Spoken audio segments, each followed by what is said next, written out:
Okay, so I'm Randy Kearns, and I'll be the instructor for this program. Let's talk just a little bit about the format and how things are going to go. For the next 15 weeks, we'll meet at 4 o'clock on Monday afternoon, and obviously, if that works for your schedule, I'm glad to have you. If it doesn't, I will record this and post this either to Moodle, or I'll actually post it on YouTube and put a link on Moodle. But either way, there will be a video link of the 1 hour review each week. But again, I would prefer you be here and ask questions if you can, but if you can't, I also understand that. And so with that, let's talk a little bit about the course itself. It's a 4450/5450 course, which means if you're in the undergraduate side of this, your expectations will be slightly different than if you're taking graduate credit for the course. And as the course kind of plays out, you'll see either an additional assignment or a different quality of expectation for the assignment. But with that, let me go ahead and go to the landing page for Moodle, and let me be sure that you can see the same thing that I'm seeing, so that we can talk just a little bit about the starting process and then how things will go over the next 14, 15 weeks. So let me start by sharing my screen, and I want to share, let's see, well, I want to share this screen, and then let me move, let me ask, can you see Management 4450, the Moodle, my Moodle view? Is that what you can see? Yes. Okay, thank you. And so again, each week starts on Monday, and each week ends on Sunday night at 11:59 p.m. or 23:59. And there will be assignments due during the week. Again, typically they have a due date of Sunday night. I will open assignments as much as 4 weeks in advance, sometimes maybe even 5 weeks in advance. And the point is, every instructor, we all think our course is the most important thing in your life. Having been a student a lot in my life, I also know that from your standpoint, there are a lot of other things that are important as well. The course is important, but I also understand that life goes on, and you have to do it. You have to go to work, and you may have kids, or you may have a variety of other obligations. And the whole point to that is to be sure that you have ample time and ample opportunity to get something done. If I make a mistake and I don't open something in a timely way, send me an email or contact me, and I'll be sure and give you ample time to be sure that you've got the time you need to finish the assignment. Again, there's no magic here. The main aim is for you to learn a lot about the content, and then the approach is to take several different ways so that we can review the content, so that by the time the course is over, you have a far better understanding of what a disaster is, different types of disaster scenarios that you could face at some point in your lifetime. What are things that you could do to keep yourself safe, or to keep your family safe, and then how do you protect yourself in those types of events? And that's the whole aim behind the disaster management course. We live in New Orleans, or in the greater New Orleans area, and we're a little bit more prone to certain types of natural disaster than other parts of the country. But it is, let me let somebody else in the meeting, but it is important for us to understand, again, kind of what's going on and what's going on around us. So again, if you look at this landing page on Moodle, you'll see each week when the courses start and stop. Our last week starts on May the 10th. The last day of class is May the 11th, which means there will be minimal assignments, or if there's anything due on May the 11th, then you'll know well in advance what's going to be due on May the 11th. Usually it's a final paper or a final presentation. And again, I'll open that as much as 4 weeks, maybe 5 weeks in advance to give you ample time to get that finished. And then the Zoom times and the Zoom meetings. And as I've said, these are optional because this is a completely asynchronous class. And as an asynchronous class, I can't require that you physically meet with us at any point during the semester. But I can require that you participate in content at least once a week. And that's where attendance comes from. And we'll talk about that in a minute. So in terms of course announcement, anytime something comes up, I'll put it in the course announcement. And what that will do is that will trigger, I've got somebody else coming in. What that will do is that will trigger an email distribution that goes to everyone who's enrolled in the class. So if you're not sure about something, click on the course announcements. Again, it's going to be on that first landing page that you see on Moodle for this course. Attendance will include basically participating in the weekly discussion. You need to post by Friday night your initial discussion and then follow up by Sunday night. Again, I'll open it several weeks in advance. So if you know you've got something coming up in a couple of weeks and you want to work ahead, I would encourage you to do that. It's a lot easier to work ahead than it is for you to come to me and ask me to reopen something that's already closed. I tend to not do that, but I also understand life happens. So let me know if something's happened and we'll try to work through it. The syllabus, so the only syllabus I have posted is the 4450 syllabus.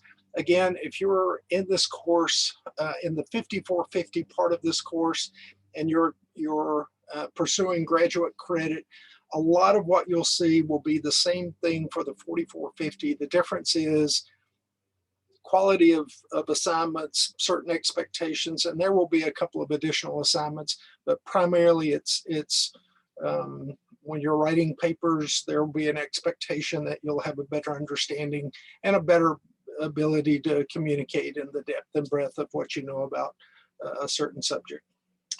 And so let me go ahead and pull up the syllabus real quick so that we're all looking at the same thing.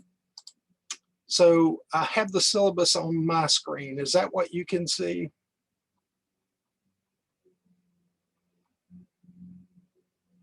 If somebody will either put it in the chat or unmute just a moment, can you see the syllabus on your screen? Yes. Okay, thank you. So again, just one key reminder, there's no textbook requirement. There's a part of my background. So I've taught paramedic programs and disaster type programs for about 20 years before I went back to school and finished my doctorate. And I went back to school to do that about 15 years ago. And during that time, I've worked in a number of different types of disaster scenarios. So a part of that is along the way, understanding where the content is. There's a number of government agencies who have an obligation to be sure that there's a lot of research done, a lot of material that's available, that's up to date and accurate and completely reflects the current state of disaster operations, disaster preparedness. For this course, we will primarily focus on natural disaster. There will be a couple of man-made or technological events that we talk about, but primarily we'll talk about natural disaster because that's the clear and present danger for the immediate New Orleans area. But again, most of that content or all of that content is available, and it's available for free. And so we're going to take advantage of that rather than having you spend $100 for a textbook that you'll use for one semester and then get $50 out of it trying to sell it on the used market. I will say in terms of papers, there will be a couple of papers that we'll write, shorter reaction papers early on, and then there's typically one final, much larger paper. Be sure and use APA format. If you've taken courses in history or religion or English, you're more likely to have written in an MLA format. Just understand in the business school, we should be using APA. And if you don't know the difference between APA and MLA, at some point in the next couple of weeks would be a good time to try and figure that out. Again, APA format is the approach. And I'll be sure and post some links on how to be sure that you've got your references cited appropriately. Key components of the grade: attendance, online discussion, and how those two pieces interact. There will be 2 reaction papers, lots of quizzes. The quizzes are all timed. They're all multiple choice. So you'll log into a quiz. And when you log into a quiz, a timer begins, and that timer, when the timer runs out, either you'll have completed the quiz before then, or the timer runs out and it closes the quiz on you. If something happens and the electricity goes out at your home because of a storm, just let me know. That's rare, but it does happen at times. I can go in, and there's actually a way I can validate that you had an interruption, and I can reset it. And I'll also add that all of the quizzes I have built, I actually build, as an example, let's say the quiz has 35 questions for it. Well, I'll build 75 questions and I'll tell it to randomly select 35 questions for you. So your 35 questions, and let's say somebody else in the class is named Bob. Bob's 35 questions may be different. The order of the answer may be different, but you can't really sit side by side and take the same test and see the same test. It's not the way the system is set up. I hope you don't think cheating is a good idea, but it's just intended to discourage anyone from trying to collaborate on a quiz at the same time. Certificates. So there are 10 online FEMA certificates, and one of the first things I'll encourage you to do, and I've got it laid out in the Moodle shell to log into. There's a FEMA ID site where you can log in and you'll get something called a student ID number. And from that point forward, you'll need that student ID number to take a number of these online certificates. Now, the first 1 or 2 that you'll take, it'll seem kind of clunky to you, and it'll take you a course or 2 before you kind of develop the hang of it. But once you do, it'll be pretty easy to do, and it's an important takeaway from this course. Depending on what type of job environment you may wind up in, each certificate is something that you can add to your resume, and I've selected a handful of certificates that I think are, again, depending on the work environment you wind up in, could be important to you. But the FEMA certificates and completing those online modules will be, as you can tell, about 1/3 of the value of your grade. And then the final paper is kind of a big deal. There will be a final presentation to go with the final paper. We'll talk about that later on. The final skills assessment, I'm going to have to, because we're going to be all online this semester, we're going to have to be kind of creative in how we work that out, but I've got some ideas, so we'll figure that out. One thing I do want you to know is there's ample opportunities. I've already had somebody ask me about grades. You know, it's the FEMA certificates, as an example. Those are binary. It's pass, fail. If you pass it, you score 100 for that quiz. If you fail it, you score a 0 for that quiz. You can take it as many times as you want, and sometimes people do. I would encourage you to, again, get the hang of what are the key things you need to know for that topic, and then take the quiz. But in the end, it's typically, it's not that difficult to get a good grade in the course. The things that will prohibit you from getting a good grade in the course, number one is falling behind, number two is skipping assignments, and number three is just not completing your work. If you complete your work, and again, a third of the grade is binary. You either did it or you didn't do it. And if you did it, then you get 100 for your effort. So it's not tough to get a good grade, but it's also not tough for it to run off the rail if you get behind and you're not doing all of your assignments. That's pretty much it for the syllabus.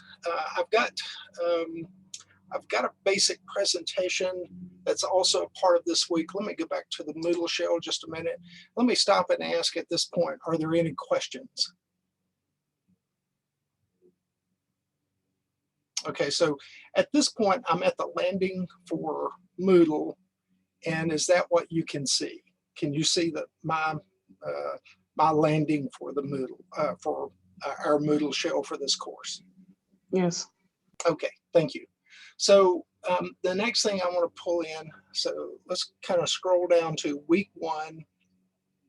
Again, the main thing you need to do between now and Sunday night is to log into the introduction here and tell us a little bit about yourself. And that's all you need to get credit for attendance for this week. And then let me go ahead and pull in the presentation for this week and go over just some basics of what a disaster is, disaster planning and disaster operations.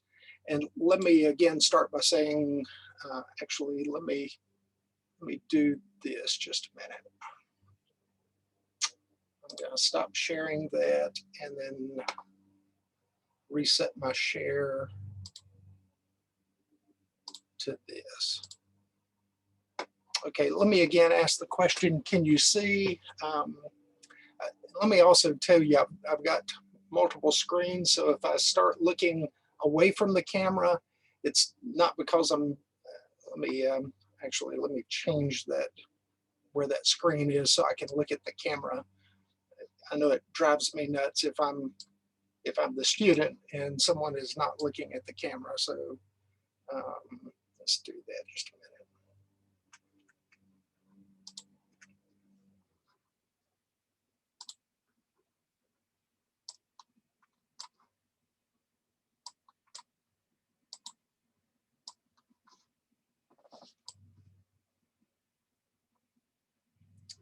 Okay, and then can you see the presentation now? Is that the screen that you're seeing? It's the opening slide for the presentation. Yes. Okay, thank you. Okay, so so we've gone over the syllabus. Let's start talking about, again, some of the key outcomes that we want to be sure and accomplish. Just to understand, disasters happen. In many cases, there's a lot of information that we know in advance that's going to tell us this is going to happen. In some cases, there are no notice events. If you live on the West Coast, you're more likely to get into a no notice type of disaster in dealing with earthquakes. If you live in the heartland of the United States, Oklahoma, Kansas, Nebraska, you're more likely to be at risk for a tornado. And although those typically offer a little bit more notice than an earthquake, they offer far less notice than a hurricane. With a hurricane, you know, I've lived in North Carolina for a number of years, and today I live in New Orleans. And I'm a retired professor from the University of North Carolina at Chapel Hill. And there will be times that you'll see me today. I'm wearing something that says the University of North Carolina. I'm a retired North Carolina guy, so sometimes it'll be North Carolina, sometimes it'll be New Orleans, but those are my alliances. But also, while I was in North Carolina, I also spent a lot of time being involved in disaster operations and disaster response.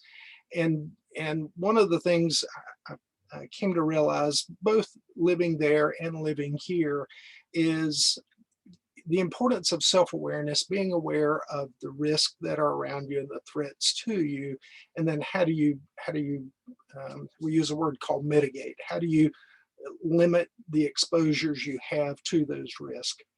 And then how do you build some type of plan so that you can get beyond the disaster? In business operations, we'll talk about COOP planning, which is continuity of operations. From a personal preparedness standpoint, it's what are the things you can do to keep yourself safe, and I would extend that into your family as well as your friends, business operations. How do you do things that are necessary to be sure that after the disaster is over, that things will continue to work the way they're supposed to work? And then key terms that you're going to see throughout the course: HVA or THIRA. HVA is the more common thing that we'll see, and it's hazards or vulnerability analysis.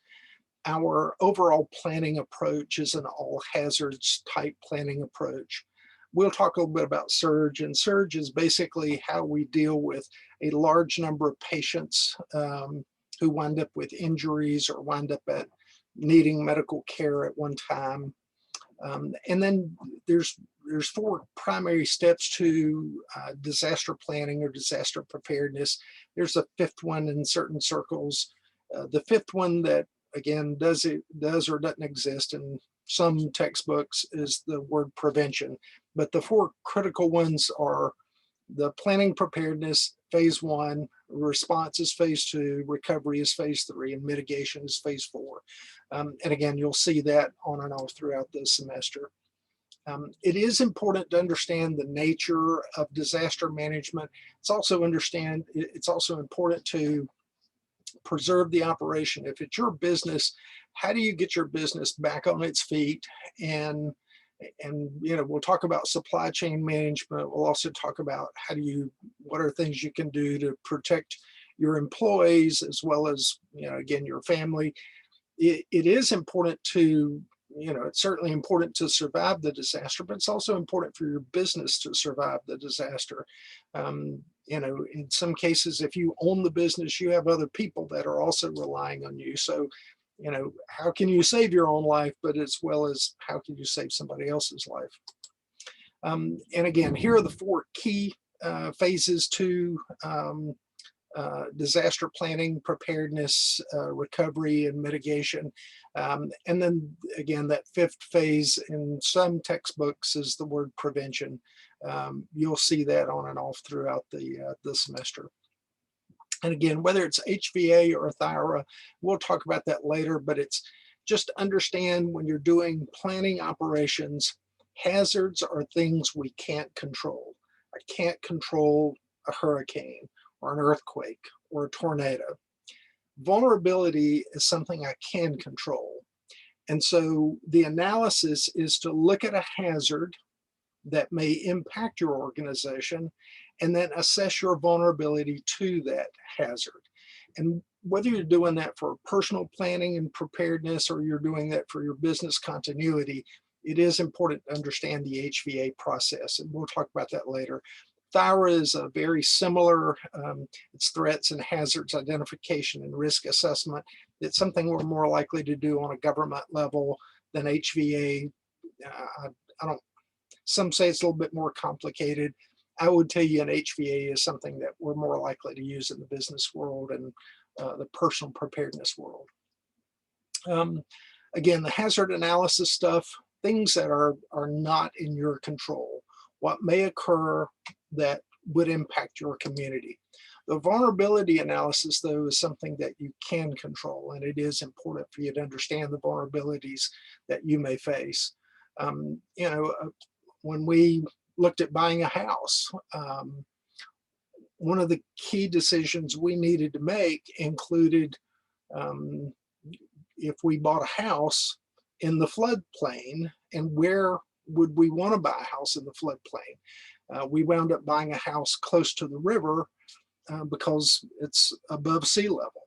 And when about half of the city of New Orleans lies at or below sea level, it was important for us to buy a house that was higher than sea level. My wife and I are both have both been involved for a number of years in disaster operations and disaster planning. So again, from a vulnerability analysis, what are things that we can do to limit our vulnerability to the threats that exist?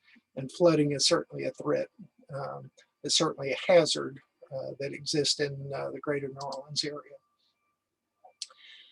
There's something that came out about 20 years ago called the all hazards approach. It's basically to look at all disasters with some commonalities and what are ways that we can build in preparedness regardless of the nature of the disaster. And the point to that is, you know, if you talk to somebody in New Orleans about an earthquake, you're not going to get a lot of interest out of us because we're typically not prone to earthquakes. Well, I'll tell you, there's been a couple of times that some buildings have shaken here through the last 3-4 centuries, but it's unlikely. Earthquake, no. Hurricane, yeah, you've got our attention. But the reverse could also be said if I was in Seattle. One of our children is in graduate school in Seattle right now. She's far more likely to be concerned about earthquakes than she is a hurricane. Seattle is not at risk for hurricanes. But the difference is the hazard, the similarity is the vulnerability. How do we protect ourselves, and what types of planning can we do? And as we talk about all hazards preparedness throughout the semester, it's important it is important to look at the hazard, but it's also important to understand that there's commonality in how we deal with disaster, regardless of what the hazard is. We will look at frequency and lessons learned or lessons lost. What are the things that we've learned through the years? It's important to also have good data quality so that we can understand what's going on, and then scalability. What are things that we can learn from small disasters that help us figure out how larger disasters work? I had multiple responses that I was involved in with Hurricane Katrina, but I never made it to New Orleans. My response was, I spent 2 months in Mississippi, and then I spent another month and a half dealing with evacuees who were living in Atlanta. In Mississippi, I was operating a field hospital. In Atlanta, I was working for FEMA. And just to understand our perspective of the disaster was far different than people who were here in New Orleans.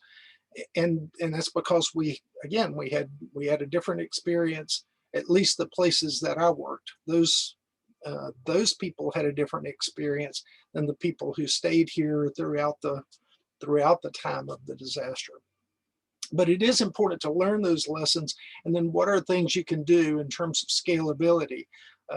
My last large disaster response was to a series of tornadoes, and tornadoes, in a certain way, tornadoes offer very small, compact disasters that are pretty easy for us to get into, take care of the people who are at need, pack it up, and then turn over a lot of the operation, turn it back over to the state organization and get out. The federal government doesn't do anything very well other than bring a lot of resources and scalability. Other than that, all disasters are local, and the sooner you can turn over a local disaster to local management and local operations, the better off you're going to be. Just again, sometimes scalability, sometimes it's so large and so overwhelming, it's very difficult to do that. So let's go through a couple of examples. Right now I have 4:30. I plan to be finished in about 15 minutes if that's helpful in helping you understand where we are time-wise. But just quickly, so again, my experience with Hurricane Katrina was operating a field hospital in Hancock, Hancock County. We were actually in Waveland, Mississippi, replacing the hospital in Bay St. Louis. They built the hospital in Bay St. Louis in 1985 on a dry piece of land after Hurricane Camille. And most of you aren't old enough to know anything about Hurricane Camille, but it came ashore in 1968 at almost dead center of Waveland, Mississippi.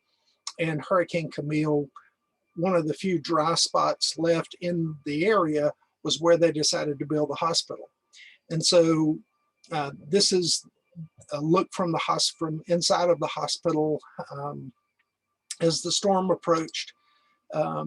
As the storm surge grew and water was pushed, the best way to think about storm surge is you take a cup of water, you fill it up almost to the top, and the water's not spilling over the top of the cup until you start blowing across the top of it.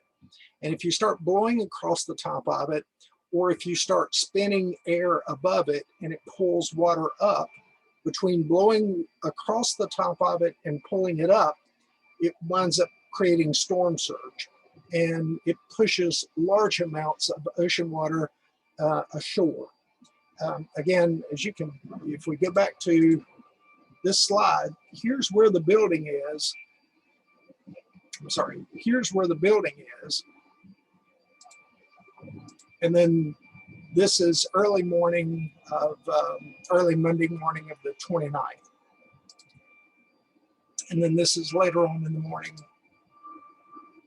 And by that morning, they had to evacuate the first floor of the hospital. They still had a number of patients left in the hospital. They moved them up to the second floor of the hospital. They had evacuated most of the patients, but, and I'm not sure you can notice, but you see where the water line is on the outside of the building. That's the water surrounding the building there. And then that gives you another picture of what the water's like outside of the building. And of course, what the water's like inside of the building. And the main reason that I use this picture is this is where the generators were housed. The roof is gone. The generators are underwater. Obviously, they're not of any use at that point. And you can also see the water line in this room as the water started receding. If you know anything about medical records, you'll know that's not a good place to keep your medical records. I also saw those medical records later on lying in the parking lot where they were drying out. That's not a good way to manage patient privacy, but and that's just proof of life that was a couple of commanders. They're from the Army. They were there with a hazmat team, a physician. I was the administrator for the field hospital. This is Holly. She was my assistant. He was the, I can't think of his name at the moment, but he was the CEO of the hospital at Hancock, another physician from Florida who was operating a DMAT team. And this is a colonel with U.S. Air Force. They were standing up a field hospital. And about 2 months after our temporary hospital, actually, this is our temporary hospital. So about 2 months after we opened our temporary hospital, we closed everything down and turned everything over to the Air Force. And the Air Force then continued to operate a field hospital for another year until Hancock was able to rebuild and reopen their hospital. And then, so after Katrina, the conclusion was evacuate. Then along came Hurricane Rita. As you can tell, they were evacuating nursing homes and they were putting them on whatever they could put them on. In this particular case, they were putting them on chartered buses. And that included people who needed oxygen. And obviously one of the buses caught fire and killed 23 members of the nursing home. And the whole point to that is it's not just about do we evacuate, it's being sure that we're safe when we evacuate, what types of decisions we make when we evacuate. Earthquakes have also hit hospitals. This is an example, although when you look at this, it's kind of tough to tell, but just understand this is building 1, this was building 2. That's where 49 people lost their lives, and this was building 3. To look at some photos a little bit closer, this was another hospital that had just opened about 45 days earlier. And this, again, gives you an idea of the magnitude of the damage there. And the whole point to understanding, again, the whole point to understanding an earthquake and the threat associated with an earthquake is to think in the same context we do with it as we do with hurricanes, tornadoes. Again, from an all hazards approach, we want to look at all of the disasters in a similar fashion. This is an example of a hospital being struck by a tornado.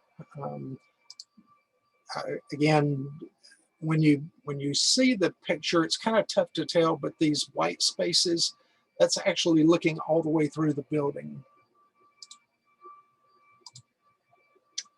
And then just a before and after of the damage to that particular hospital.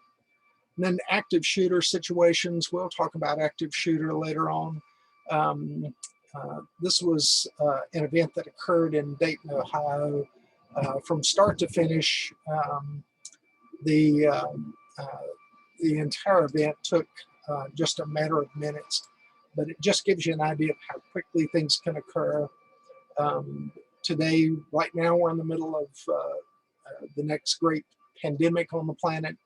How many will wind up losing their lives because of it? And to just understand, pandemics end when these 3 things have to happen.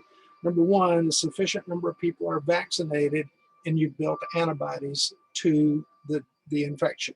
Number 2, you've been infected and recovered, and your body has built sufficient amounts of antibodies to the disease. Or number 3, there's a significant number of people who die. So at some point in the next year, chances are very great that most people will be a part of one of those 3 groups. I would just encourage you, as soon as the vaccine is available, to take the vaccine. Until that time, do all the things necessary to keep yourself safe. Pandemics are very difficult. This has not been nearly as catastrophic as some pandemics have been through the last 400, 500, 600 years. Here's a couple of pandemics that have occurred in the last 700 years on the planet, but just understand significant portions of the population have died in the past and still could die with COVID. We're not through this yet, but hopefully we're getting closer to the end of it. This is, I'm sorry, somebody's operating a leaf blower next door. This is from a textbook chapter, actually, that I wrote a couple of years ago, but it basically helps you understand what a pandemic is. And then the last thing I like to use is fire, just primarily because if I live in New Orleans and I really don't like hurricanes, I can move to Kansas City. If I live in Kansas City and I don't like tornadoes, I can move to Los Angeles. And if I live in Los Angeles and I don't like earthquakes, I can move to New Orleans. But all 3 of those cities, and any other place for that matter, has the threat of fire as a commonality. And so I like to use fire and I like to use burn because it's a time-sensitive injury. It helps us understand the science behind disaster, and it helps us understand how to deal with critical supply and limited resources. Let me just skip through this just a little bit. Let me talk about one particular fire that occurred, Station Nightclub. This occurred in January of 2001. Here's the floor plan of the building. As you can tell, here's the dance floor. This is the entry, also the exit. there was an exit here, an exit here, and an exit here. Okay. This is the raised platform where they performed. So there was a fire there and it killed a number of people, and the National Institutes of Safety and Technology, or Standards in Technology, recreated the fire to understand how bad things were and how quickly they got that way. So to recreate the fire, this is at ignition point, 10 seconds, 20 seconds, 30 seconds, 40 seconds, 50 seconds, 60 seconds, 70 seconds, 80 seconds, and look at the temperature. So right now the temperatures are, and this is in Celsius, so right now the temperatures are manageable at 80 seconds. At 85 seconds, flashover occurs. Now look at your temperatures inside. And at 90 seconds, you have a blackout situation and you have temperatures in excess of 1,000 degrees Celsius. Basically in a minute and a half between the ignition source and the time that you could not survive being in that space was 90 seconds. Put 350 people in a small space for entertainment that are probably consuming adult beverages, and I think you understand the complication of the problem. This is where the deceased were found. 97 people were killed in this fire. Another 140, 145 were injured. As you can tell, most of the people were killed trying to get out. There were a handful of people found in other parts of the building, but again, a majority of the people that died trying to get out. And the whole point to this, so we have just a couple of slides left and then I'll wrap up. The main point to this is just to understand that solutions include what type of plans do we have, what type of resources do we have, and then the gap analysis is what's the gap between the real event or the theoretical event and what our capacity is to manage that real event. The better we can understand the gap and what we don't have or what we need or what we can do, the better we're going to be able to prepare for those types of events or those types of disasters. Again, we want to restore order, keep people safe. What are the environmental concerns? But those things really take a second tier obligation. Our primary obligation is safety and restoring order. Infrastructure stability, victim to ratio, responder, and then the finance of it is and that's a part of it. Actually, in the aftermath of Hurricane Katrina, one of the common challenges, there's not a lot of plastic that's accessible. So what type of cash do you have on hand? And then how safe do you feel keeping it? How safe do you feel staying in a certain area after a disaster? Again, things we'll talk about later on. So with that, let's kind of wrap it up. I hope that gives you at least an idea of what are the things that we're going to look at in the coming 15 weeks. Again, the main thing that I will tell you about next week is to go ahead and look at the presentation and specifically go ahead and sign up for your student ID number through FEMA. It's free. It's just a matter of but you'll need that ID number. They used to use social security numbers, and obviously for security reasons, they don't do that anymore. But that way you can go ahead and get started and move ahead of it. Are there any questions? No, sir. Okay. Well, No. Yes, Candace? Okay. I was saying I have a question. I'm sorry. Okay, okay. Well, at this point, I will tell you I appreciate your time. I'm going to go ahead and wrap it up and close it down. And as I said before, all presentations in the future, I'll record and post within the next several days, just as I'll do this one. And at this point, let me stop sharing and let me end the presentation. Okay. I appreciate it, Mr. Cohen. Okay. Nice meeting you all, and Yes, sir, you look forward to working with you this semester. Appreciate you too. Y'all take care. You too. You too.